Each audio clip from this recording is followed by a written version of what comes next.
को में है प्लांट ग्रोथ। अब जब ग्रोथ है तो इसके साथ हम डेवलपमेंट भी जोड़ देते हैं। दोनों का मतलब अलग अलग होता है। प्लांट ग्रोथ अलग चीज है और प्लांट डेवलपमेंट अलग चीज है। प्लांट ग्रोथ का मतलब होता है वृद्धि। वृद्धि का मतलब है कि किसी भी पादप के उसके जो आयतन में एक समय अंतराल में जो वृद्धि हुआ है, जैसे 10 साल पहले और 10 साल के बाद किसी पेड़ के उसकी मोटाई में जो अंतर आया है, उस अंतर को हम वृद्धि कहेंगे। उसकी ऊंचाई कभी वो छोटा रहा होगा 10 साल पहले, लेकिन 10 साल के बाद ये इसकी हाइट क्या हो गई है, बड़ी हो गई है, तो हम इसको वृद्धि करेंगे। वृद्धि का मतलब है कि उसके आयतन में हमेशा ही क्या होगा, परिवर्तन होगा। बढ़ोतरी क्रम में परिवर्तन होना, ये वृद्धि होगा। कमी नहीं होना चाहिए, बढ़ते जाना चाहिए, उसको हम ग्रोथ करेंगे। लेकिन डेवलपमेंट एक अलग चीज हो जाता है, जहां पर ये इस बात को भी जस्टिफाई करता है कि कोई भी इसका आयतन बढ़ सकता है, लेकिन घट भी सकता है। ये भी डेवलपमेंट का परिभाषा होगा। जैसे अगर आप एक बीज जिसमें कोलियोटाइप है, इसके एम्ब्रियो है, इसका अगर वजन होगा अगर 1 ग्राम, अब इसको आप इसको बोते हो, बोने के बाद ये एक पौधा बन जाता है। अब इसमें जो कार्टिलेजन्स है, एम्ब्रियो है, वो अब नहीं दिखाई देगा। शुरुआत हमने बीज से किया था, बीज के वजन की 1 ग्राम, लेकिन इसको जब आप बोते हो तो ये हो जाता है, इस बीज का आता ही पता गायब हो जाता है, पता ही नहीं कहाँ बीज है।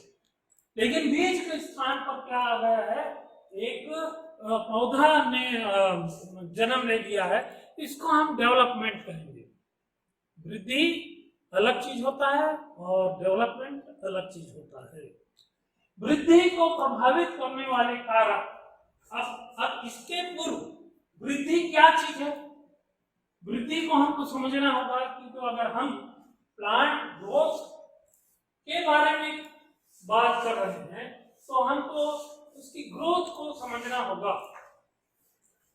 और ग्रोथ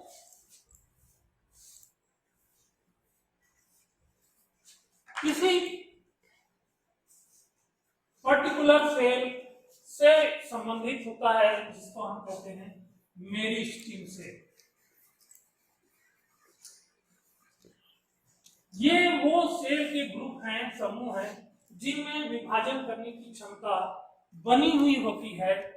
और इससे ये प्राइमरी टिश्यू या प्राइमरी सेल कहलाते हैं। इसी से सेकेंडरी सेल या सेकेंडरी टिश्यू बनते हैं।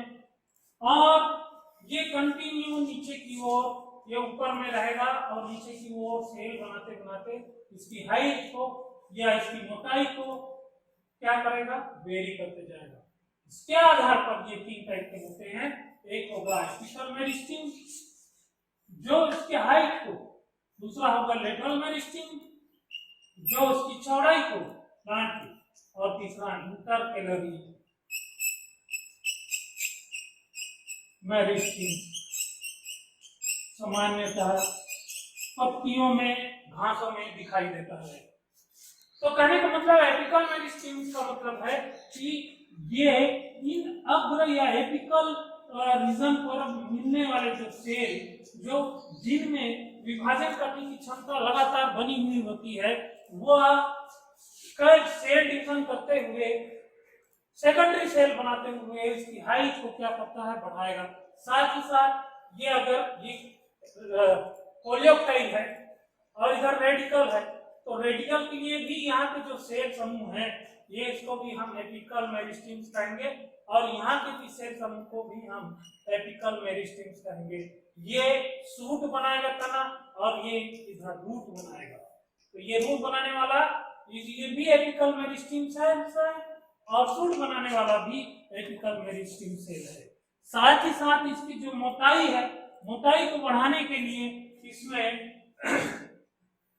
जो वास्कुलर बंडल रहते हैं जिनके बीच कैम्बियम बना हुआ होता है, एक कैम्बियम इंटरफेसिकुलर कैम्बियरिंग बना के इनमें जो डिवीजन करने की क्षमता आ जाती है और वह क्या इस पेड़ का या वृक्ष का, इस पादप का, उसकी जो डायमीटर है, उसकी जो मोटाई को क्या करते जाता है, बढ़ाते जाता है।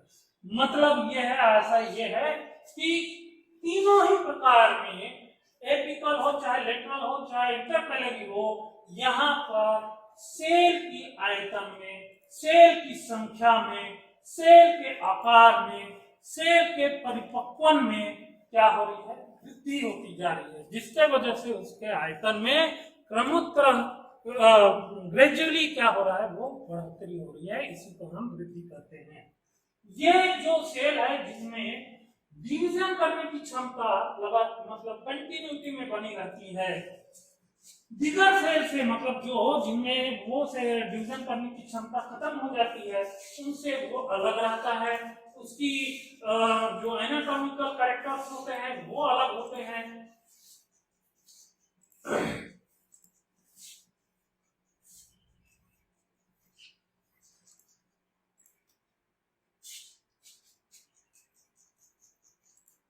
Phases of growth या डिवीजन।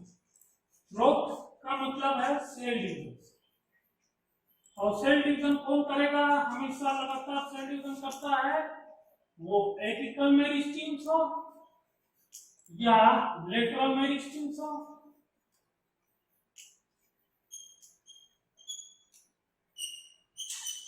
या इंटरफेस।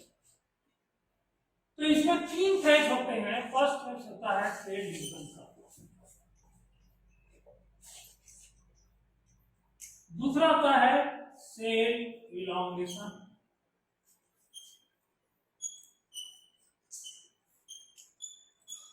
और थर्ड होता है सेल मैच्योरेशन।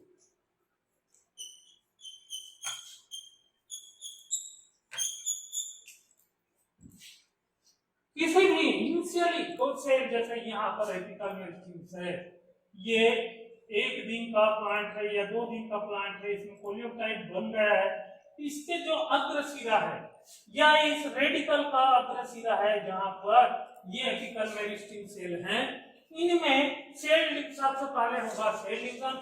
अनियमित रूप से रेगुलरली सेल डिवीजन करते जाएगा और सेल की संख्या को बढ़ाते जाएगा। ये सेल, अब ये एक सेल है और ये एक सेल है और ये एक सेल है, तीनों ही एक सेल है। मान लो ये लीफ के लिए कोई सेल है, लीफ में ऐसा दिखता है कोई सेल, तीनों अलग अलग दिख रहे हैं। ये इनिशियल सेल डिवीजन वाला फेज हुआ, ये इस आकार को लेने के, ये इस आकार को, इसका आकार मतलब जितना इसकी लेंथ है सेल की, उस लेंथ को इसने प्राप्त कर लिया, तो ये हो गया सेल इलॉन्गेशन।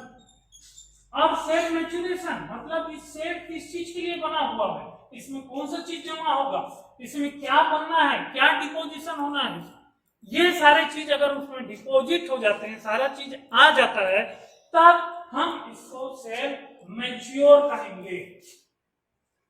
अब ये अलग बात है कि ये सेल आगे अपनी डिवीजन बनाए रखता है कि नहीं, ये डिपेंड करता है उसकी प्रवृत्ति पर, वो डिपेंड करता है उसके जीनोटाइप पर कि वो डिवीजन करेगा कि नहीं करेगा। लेकिन यह सेल जो एपिकल मेरिस्टम्स का पहला वाला जो सेल डिवीजन वाला पेज है, ये हमेशा क्या करेगा, सेल डिवीजन करता रहेगा। तो इसको अगर आप ग्राफिकल अगर आप समझाते हैं, इसको सिग्मॉइड कर्व दिखाते हैं, ये इस तरह से दिखता है। यहाँ पर सेल डिवीजन वाला जो पेज है ये, फिर सेल इलॉन्गेशन वाला पेज ये यहाँ से यहाँ तक, और सेल मैच्योरेशन वाला फेज यहाँ से यहाँ तक। ये सेल डिवीजन के लिए है, सेल डिवीजन, ये सेल इलांगेशन फेज, और ये है सेल मैच्योरेशन फेज। तो सबसे ज्यादा लंबा फेज होता है सेल इलांगेशन का, सबसे और कम सेल डिवीजन और सेल मैच्योरेशन फेज में होगा। यहां तक ये मैं आपको बता रहा हूं, मैं इसके अंदर में नहीं जाना चाहता क्योंकि आप लोग का जो सिलेबस है तो इस सिलेबस में प्लांट ग्रोथ रेगुलेटर दिया हुआ है। तो प्लांट ग्रोथ रेगुलेटर्स जितने भी हैं, ये प्लांट ग्रोथ रेगुलेटर्स क्या है, उसका क्या काम है, उसको समझाने के पूर्व इसको आपको समझना थोड़ा सा मैं उचित समझ रहा था, क्योंकि अगर आप इसको नहीं समझेंगे तो वो चीज नहीं समझ में आएगा कि प्लांट ग्रोथ रेगुलेटर्स जितने भी हैं ये एक प्रकार के कारक हैं। किसके कारक हैं? प्लांट ग्रोथ के, प्लांट ग्रोथ के कारक हैं। वो रीजन जरूर है लेकिन ये पार्ट ऑफ किसका है? प्लांट ग्रोथ एंड डेवलपमेंट का पार्ट है। क्योंकि आप अगर सिर्फ प्लांट ग्रोथ को अगर बात करेंगे या फाइटो हार्मोन्स की बात करेंगे तो आप इसको जस्टिफाई नहीं कर सकते, क्योंकि एक प्लांट के ग्रोथ के लिए उसको लाइट की भी, उसके वाटर के लिए भी जरूरत है, सॉइल की भी जरूरत है, उसको लाइट की जरूरत है, उसको टेम्परेचर की जरूरत है, उसको कार्बन डाइऑक्साइड की जरूरत है, उसको ऑक्सीजन की जरूरत है। ऐसे ही इन कारकों में ऑक्सीजन जरूरत है, साइटोकाइनिन जरूरत है, जिब्रेलिक एसिड जरूरत है, इथिलीन जरूरत है, एब्सिसिक एसिड जरूरत है। तो द प्लांट हार्मोन्स जितने भी फाइटो हार्मोन्स हैं, they are all the part of the factors of the growth and development. तो फैक्टर्स है कि कारक के रूप में काम कर रहे हैं। जैसे मैंने आपको अभी बताया कि ये ग्रोथ को कौन कौन कारक प्रभावित करेंगे, मतलब ये हमारा काम cell division, cell elongation, cell maturation, ये हाइट के लिए या मोटाई के लिए, इसके लिए जवाबदार है, जिम्मेदार जो चीज है वो क्या है? सेल डिवीजन, सेल इलांगेशन और सेल मैच्योरेशन। ये लगातार होते रहना चाहिए, तभी किसी भी मतलब पादप के उसकी ऊंचाई और उसकी मोटाई क्या होगी? बढ़ेगी, चाहे ऊपर की ओर या जड़ की नीचे की ओर या उसके चौड़ाई। लेकिन इन सब चीजों को करने के लिए क्या चाहिए? कारक चाहिए, फैक्टर चाहिए। अगर इनको जो फैक्टर्स की आवश्यकता होती है, तो जैसे यहाँ फैक्टर्स है, बहुत सारे फैक्टर्स होंगे, जैसे लाइट। अगर लाइट नहीं होगा तो लाइट से क्या मतलब है? लाइट से मतलब है फोटोसिंथेसिस। लाइट का सीधा संबंध फोटोसिंथेसिस से है। फोटोसिंथेसिस होगा तब उसमें कार्बोहाइड्रेट बनेगा, वो और दूसरे मेटाबॉलिज्म में इन्वॉल्व होंगे, एटीपी बनाएंगे, एटीपी से काम होगा, एंजाइम एक्टिवेशन होंगे, तब तो ये काम होगा। बिना ये, मैंने आपको उससे पहले भी कहा है कि ये सारे रिएक्शन जितने भी काम होते हैं, ये सारे मेटाबॉलिक एक्शन हो रहे हैं, ये सब किसी न किसी एंजाइम से रिलेटेड है। और एंजाइम बिना एक्टिवेट के कोई काम नहीं करता है। इसीलिए ग्रोथ के लिए भी बहुत सारे कारक, जैसे फोटोसिंथेसिस के डिलाइट, ऑक्सीजन रेस्पिरेशन नहीं करेगा तो एटीपी नहीं बनेगा, एटीपी नहीं बनेगा तो काम नहीं होगा, तो आपको ऑक्सीजन की आवश्यकता होगी। ऑक्सीजन की कंसंट्रेशन, कार्बन डाइऑक्साइड की कंसंट्रेशन सॉइल में उपस्थित या वाटर में उपस्थित माइक्रो एंड मैक्रो न्यूट्रिएंट्स, खनिज तत्व जितने हैं, ये सारे फैक्टर्स होंगे जो इनके ग्रोथ को क्या करेगा? प्रभावित करेगा। ऐसे ही इनके ग्रोथ को प्रभावित करने में प्लांट ग्रोथ रेगुलेटर्स आते हैं। मैंने आपको अभी थोड़ी देर पहले कहा कि हम इसको अलग से नहीं पढ़ रहे हैं, हम इसको इस प्लांट ग्रोथ एंड डेवलपमेंट के चैप्टर में पढ़ रहे हैं। ये अलग बात है कि इस सिलेबस में इन्होंने प्लांट ग्रोथ रेगुलेटर करके अपना अलग दे दिया है, लेकिन हम ये क्यों पढ़ रहे हैं, हम इसलिए पढ़ रहे हैं प्लांट ग्रोथ के लिए। प्लांट ग्रोथ के लिए ये इसे एज ए कारक पढ़ रहे हैं, और ये जो कारक है, ये जिसको हम फाइटो हार्मोन्स कहते हैं, ये फाइटो हार्मोन जैसे ऑक्सीन, साइटोकाइनिन,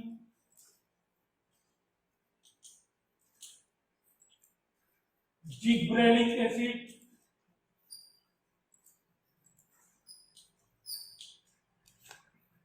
इथिलीन,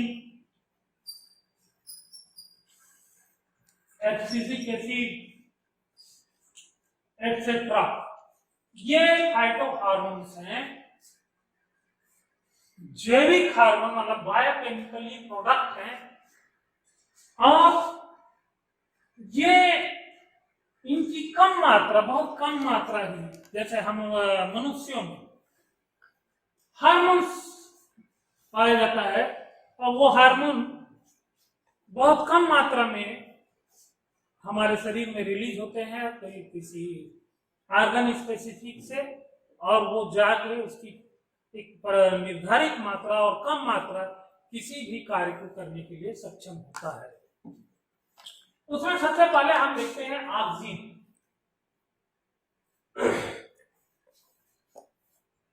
ऑक्सीन क्या है?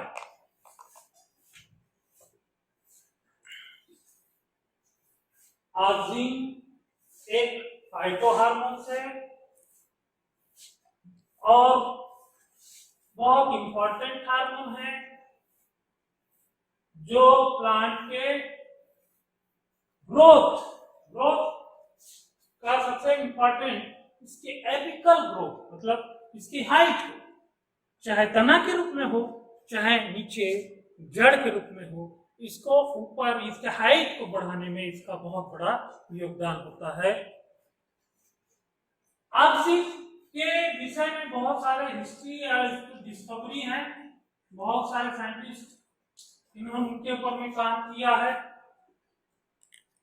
उसमें वेन और इत्यादि बहुत सारे साइंटिस्ट हैं, उन्होंने काम किया है इनके ऊपर में। ऑक्सीन के जो बहुत इंपॉर्टेंट जो पिकुलियर केमिकल प्रॉपर्टीज हैं, कैरेक्टर्स हैं, उनको मैं बताना चाहूंगा। इनमें पोलैरिटी होती है, पहली बात पोलैरिटी। दूसरा, ये एपिकल रीजन में मिलते हैं, किसी भी प्लांट के एपिकल रीजन, चाहे सूट हो चाहे रूट हो, कोलेप्टाइड का एपिकल या रेडिकल का एपिकल रीजन में ये आपको दिखाई देंगे।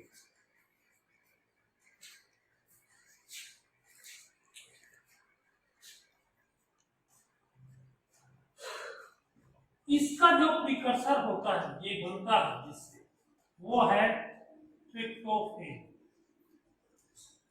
ट्रिप्टोफैन एक एमिनो एसिड है।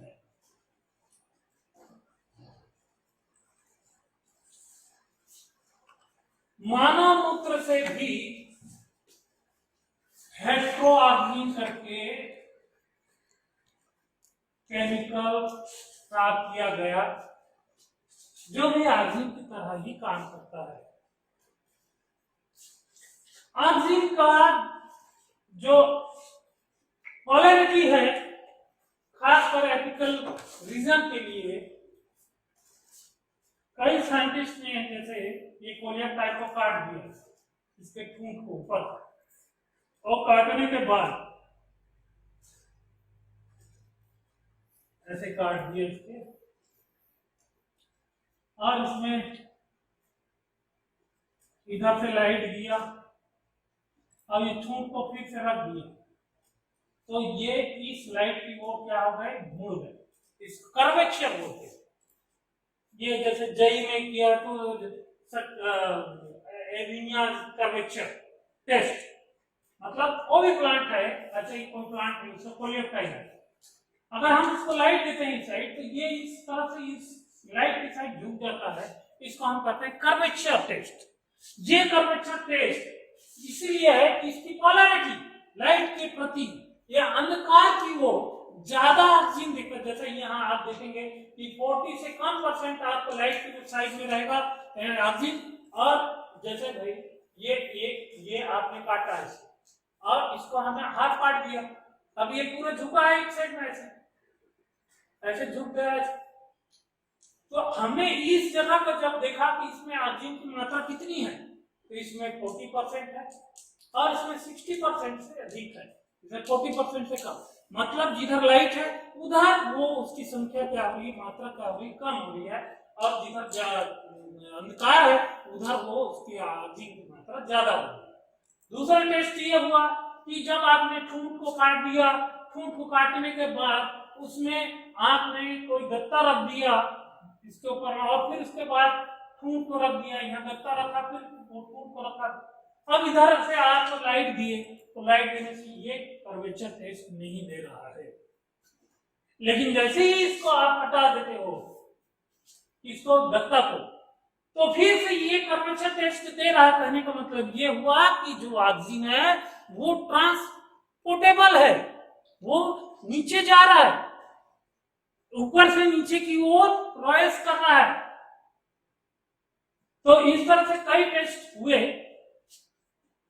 वो टेस्ट के बारे में मैं ज्यादा नहीं बता रहा हूं।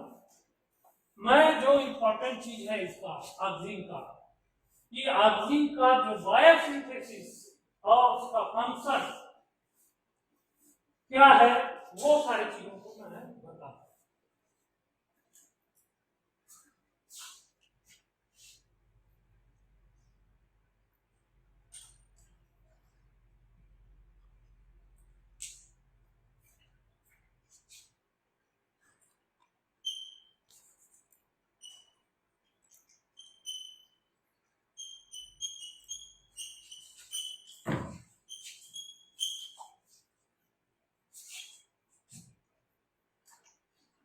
Biosynthesis of oxygen. Oxygen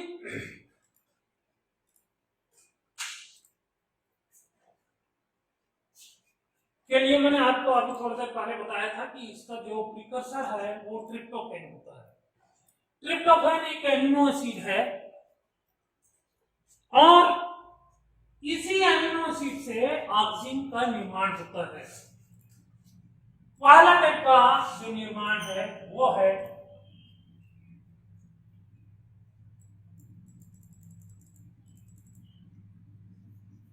indole pyruvic acid pathway.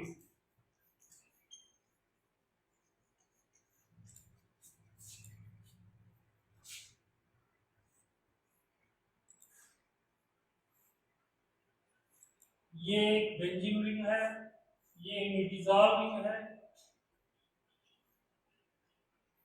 यह है ट्रिप्टोफैन। ट्रिप्टोफैन में यहाँ पर CH2 CH NH2 और COOH, यह है ट्रिप्टोफैन।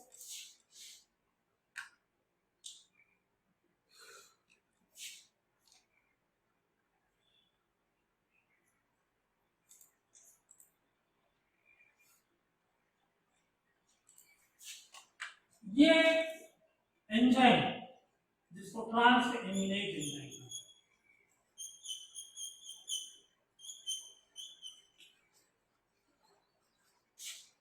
अभी ये कीटो फॉर्म में है।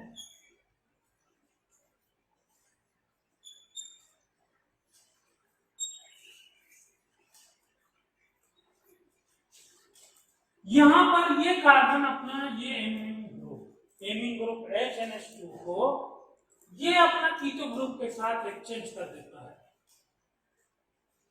ये इस कार्बन के साथ HNH2 ग्रुप है, ये ग्रुप इस कार्बन के ऑक्सीजन के साथ इंटरचेंज कर लेता है। ऑक्सीजन इसके जगह में आ जाएगा और HNH2 इसके जगह में आ जाएगा, तो ये किसमें चेंज हो जाएगा, COOH CH और CH2 COOH, और ये चेंज हो जाएगा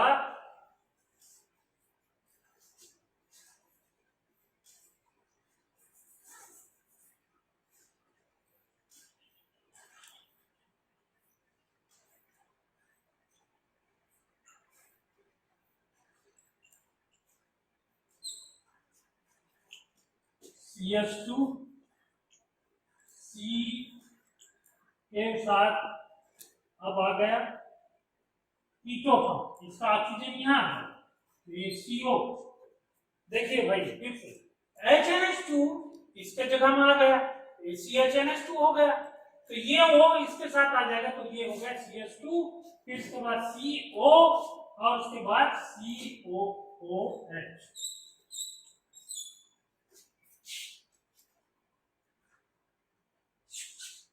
फिर इसका डीकार्बोक्सिलेशन होगा,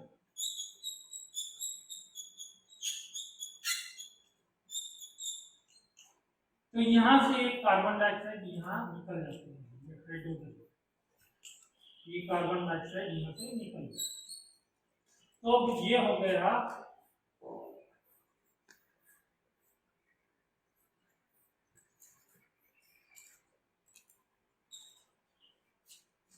CH2 CHO, ये बन गया इंडोल 3-एल्डिहाइड।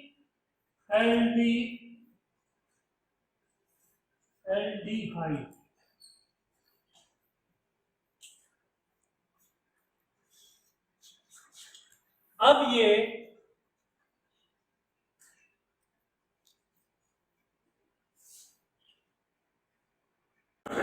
यहां पर एक NADP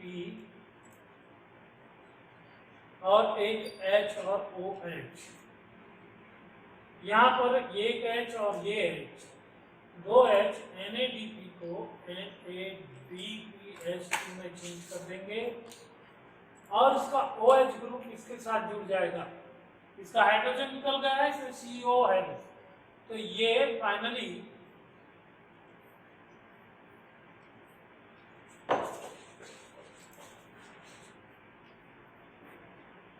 CH2 COOH, यह है इंडोलिक एसिटिक एसिड, जिसको हम IAA भी कहते हैं। ये एक तरह का एक पाथवे है ऑक्सीजन बनाने का, एक बायोसिंथेसिस प्रोसेस है जो जनरली सामान्यतः पौधों में ये इस तरह का डेवलपमेंट पाया जाता है। सेकंड है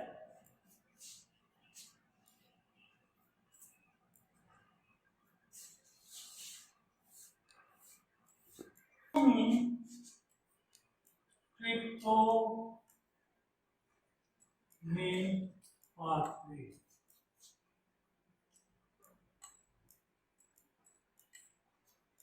इस तरह का भी बायोसिंथेसिस प्लांट्स में दिखते हैं। यहां पर भी जो प्रिकर्सर होता है वो ट्रिप्टोफेन ही होगा।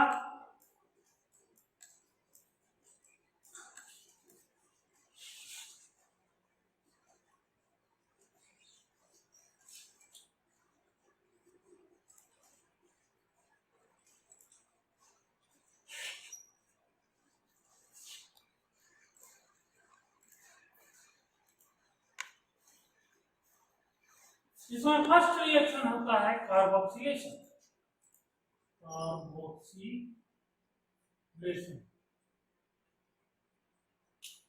तो यहां से ये कार्बन डाइऑक्साइड के रूप में निकल जाएंगे, तो ये बचेगा इसमें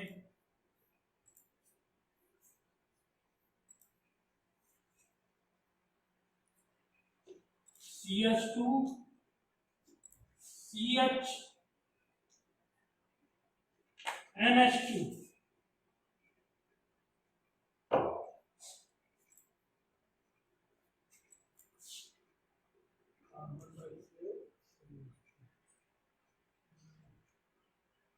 थोड़ा सा पॉज कर लीजिए। कार्बन डाइऑक्साइड एक निकल गया, तो इसके पास बचा CH2 CH NH2 और ये हाइड्रोजन जुड़कर इसके इसको CH2 कर देगा। फिर से देखिए CH2 CH ये हाइड्रोजन बचा है, कार्बन डाइऑक्साइड निकल गया, ये हाइड्रोजन इसके साथ जुड़कर CH2 NH2 बनाएगा। इसके पश्चात फिर से एक ट्रांस एमिनेज एंजाइम इन्वॉल्व होगा जिसमें COOH ये कीटो फॉर्म में है।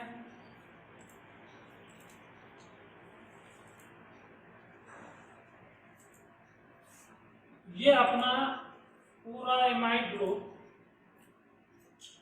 इसका एक हाइड्रोजन और NH2 ये सब इसको दे देगा, तो ये चेंज हो जाएगा COOH। यहां से एक हाइड्रोजन, यहाँ CH2 है तो एक हाइड्रोजन इसको मिला, ये हाइड्रोजन इसका, और ये NH2 फिर CH2 और COOH ये एमिनेज ग्रुप में चेंज हो जाएगी। कीटो था ट्रांस एमिनेज ग्रुप। अब इसके पास बचा क्या?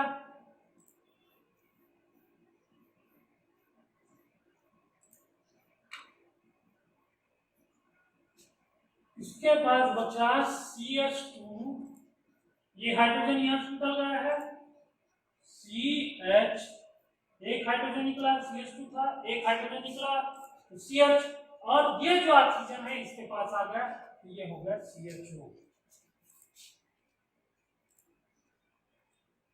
अब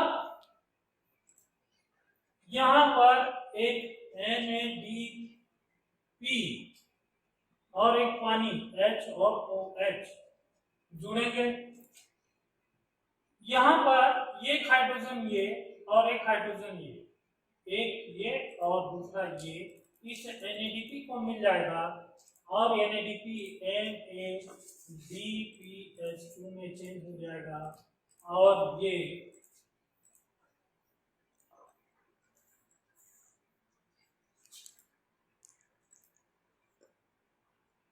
CH2, अब ये हाइड्रोजन निकल गया है, CO O हो गया, और इसके बाद OH ये पानी का OH, ये बन गया इंडोलिक एसिटिक एसिड। ये दूसरा पाथवे है जिसको ट्रिप्टोमिन पाथवे भी कह रहे हैं। इसमें भी आप एक ऑक्सीजन बनाएंगे। इसके पहले इंडोलिक पायरुविक एसिड पाथवे था वो बताया, और सेकंड में ये ट्रिप्टोमिन पाथवे, यहाँ पर फिर से इंडोलिक एसिड आगे बनता है। थर्ड है ट्रिप्टोफोल पाथवे,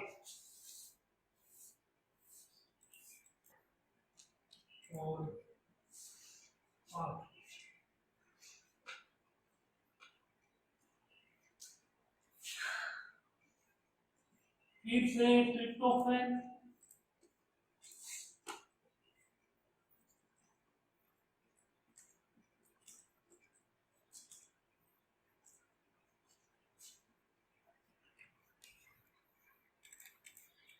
ये ट्रांसएमिनेज से रिएक्ट किया, कीटो ग्रुप से रिएक्ट करता है एंजाइम,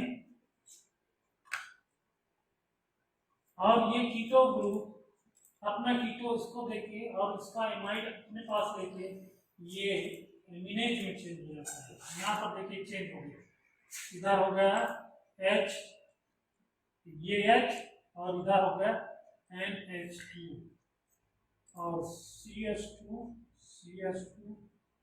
और COOH। ये इस तरह से चेंज होने के बाद इसमें बचेगा क्या?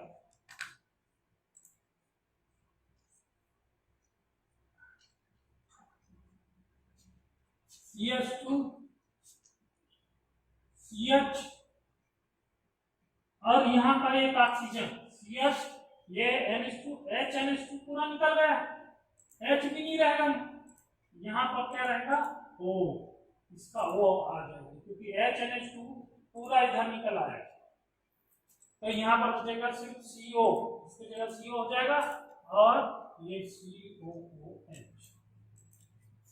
अब ये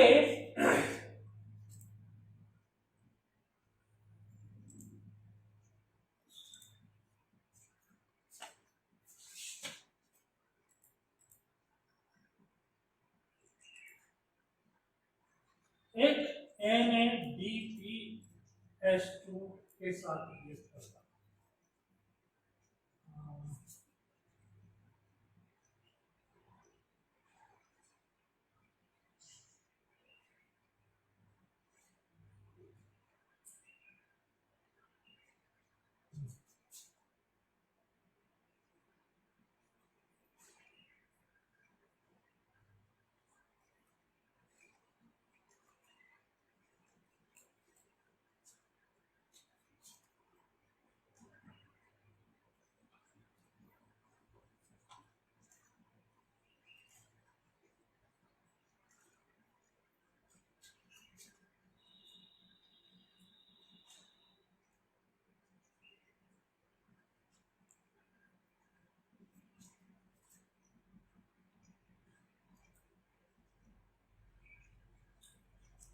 यहां से कार्बन डाइऑक्साइड निकल रहा है, तो इसके बाद बचा CH2COH। अब ये CH2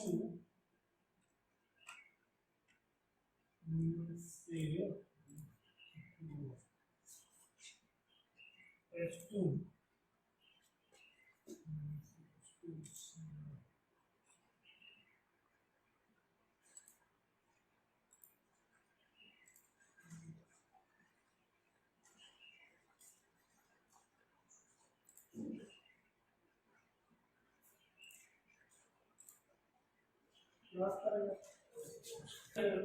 स्टार्ट है ना जी।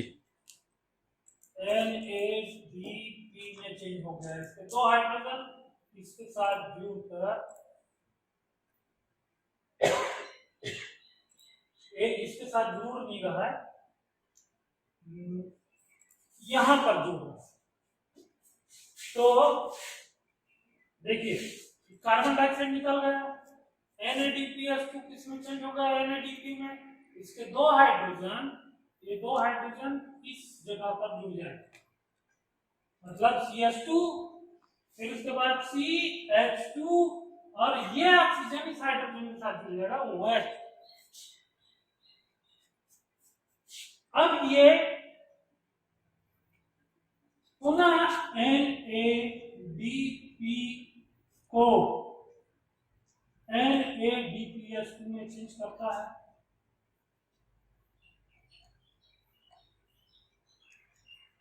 तो जैसा चेंज करेगा, यहाँ का दो हाइड्रोजन इसको मिल गया, ये दो हाइड्रोजन इसको मिला, ये इसमें चेंज हो गया, तो ये बन जाएगा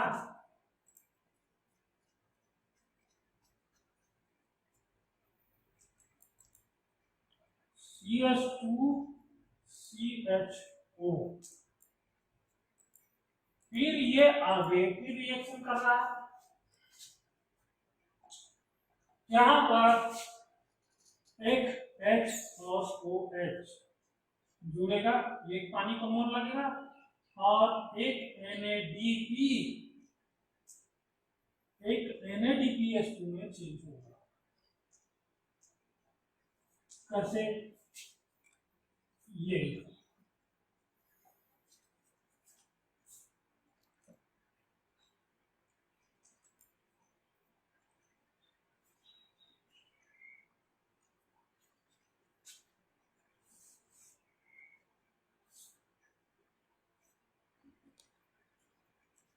CH2, यहां पर आप देखिए ये हाइड्रोजन और ये हाइड्रोजन, ये फर्स्ट और ये सेकंड हाइड्रोजन, ये दोनों NADP को मिल गया, NADP NADH में चेंज हो गया, इसके जगह अब CO बचा है, ये OH इसके साथ जुड़ जाएगा, ये CO पहले का और OH इसके साथ जुड़ गया, ये फिर से क्या हो गया, इंडोलिक एसिटिक एसिड IIIAA। ये तीसरा टाइप का मतलब बायोसिंथेसिस है ट्रिप्टोफैन का ऑक्सीजन का।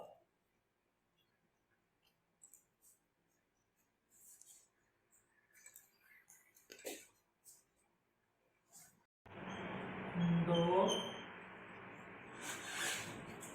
एसिटिल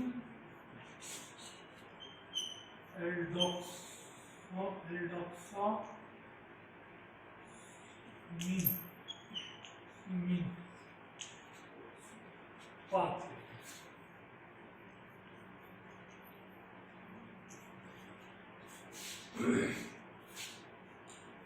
फिर से ट्रिप्टोफैन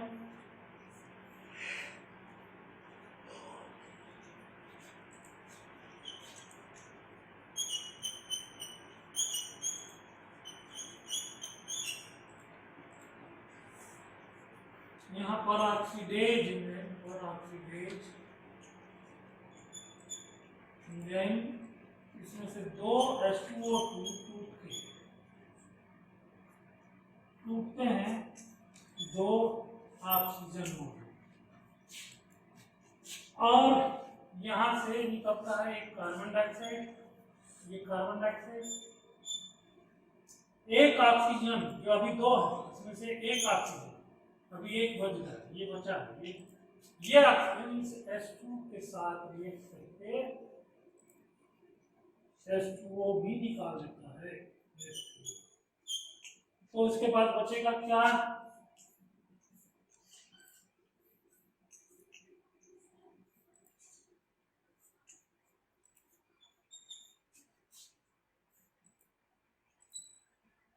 CH2 C, इसके साथ एक हाइड्रोजन है, इसके साथ एक नाइट्रोजन है, इसका एक ऑक्सीजन बचा है, ये ऑक्सीजन, इसका हाइड्रोजन बचा है, ये हाइड्रोजन। यहाँ पर हाइड्रोलेज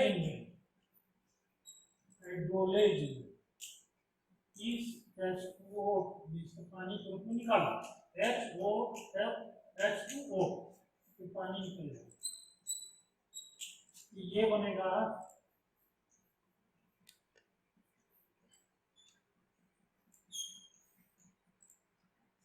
CH2 CN, ये H2O निकल गया, OH CN, CH2 और CN। ये आगे जाके इसमें एक एसिडिक ग्रुप को जोड़कर